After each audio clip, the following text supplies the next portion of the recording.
আসসালামু আলাইকুম এভরিওয়ান, আশা করি সবাই ভালো আছেন। ছোট্ট একটা আপনাদের মাঝে ব্লগ ভিডিও, সবাই ফুল ভিডিওটা মনোযোগ দিয়ে শুনবেন আর দেখবেন। দেখুন, যেহেতু পাটের সিজন, চক ভরা পাট উৎপাদন হচ্ছে। এই পাট কিন্তু ছোট থেকেই বড় হয়, প্রচুর কষ্ট করতে হয়। এই পাটের পিছনে সার দিতে হয়, পানি দিতে হয়, আর অনেক কিছু দিতে হয়। আস্তে আস্তে বড় হবে, তারপর জাগ দিতে হয়, পানিতে জাগ দিয়ে তারপর জাগ শেষ হইলি তারপর এই পাটটা নেওয়া হয় খড়ি বাইরায়, আর পাট বাইরায়। পাট দেওয়া হয় রশি হয়, চাইলের বস্তা, আরো ইত্যাদি অনেক কিছুই হয়, সঠিক জানি না। যেটুক মনে পড়লো সেটুকু আপনাদের মাঝে তুলে ধরলাম। বাকি মানুষদের কাছে অবশ্যই পৌঁছে দিবেন, জানি সবাই বুঝতে পারে।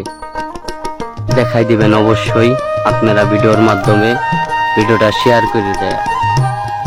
অবশ্যই অবশ্যই পাশে থাকবেন। সবাইকে আল্লাহ হাফেজ। আমি রাতুল বলতেছি। গ্রামের ঐতিহ্য তুলে ধরলাম আপনাদের মাঝে।